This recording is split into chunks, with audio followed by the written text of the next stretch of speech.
আসসালামু আলাইকুম। আশা করছি আপনারা সবাই ভালো আছেন। আমি আলহামদুলিল্লাহ ভালো আছি। আমি ইজমি বলছি। আজকে অনেকদিন পরে একটা লাইভ নিয়ে চলে আসলাম। বৃষ্টির আগ মুহূর্তে গ্রামীণ পরিবেশটা এত সুন্দর হয় যে আমি না দেখিয়ে থাকতে পারলাম না, যার কারণে আমি এই দৃশ্যটা সবার সামনে তুলে ধরছি। তো গ্রামীণ পরিবেশের বৃষ্টির আগ মুহূর্তটা এত সুন্দর হয় যেটা না দেখলে আপনারা কেউ বুঝতে পারবেন না। এত সুন্দর একটি পরিবেশ।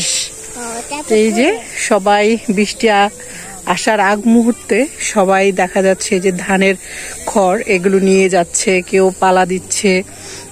তো অলরেডি গ্রামের ধান কাটা শেষ হয়ে গিয়েছে। এখন হচ্ছে আপনার সব ধান ঘরে উঠে গিয়েছে, এগুলো শুকিয়ে হয়তো দেখা যাচ্ছে তারা সারা বছরের জন্য সংরক্ষণ করে রাখবে। এই হচ্ছে আমাদের বৃষ্টি আসার আগ মুহূর্তে পরিবেশ। প্রচন্ড গরম গ্রামে, এবং পরিবেশটা আসলে বৃষ্টি হলে পরিবেশটা অনেক ঠান্ডা হয়ে যাবে। তো পরিবেশটা আসলে গ্রামীণ পরিবেশ, গরম যতই হোক পরিবেশটা একটা মুহূর্তে খুবই সুন্দর ঠান্ডা হয়, এবং এই গ্রামীণ পরিবেশ আসলে মন জোড়ানোর মতো পরিবেশ। তো খুবই ভালো লাগলো। তো আপনাদের সবার সাথেই চাচ্ছিলাম একটু শেয়ার করি। তো খুবই ভালো লাগছে। তো আশা করছি আপনাদের সবার কাছেই অনেক ভালো লাগবে। আবারও দেখা হবে আপনাদের সাথে নতুন কোনো ব্লগ নিয়ে। আজকে এই পর্যন্তই। সবাই ভালো থাকবেন, সুস্থ থাকবেন। আবার ইনশাল্লাহ দেখা হবে। আল্লাহ হাফেজ।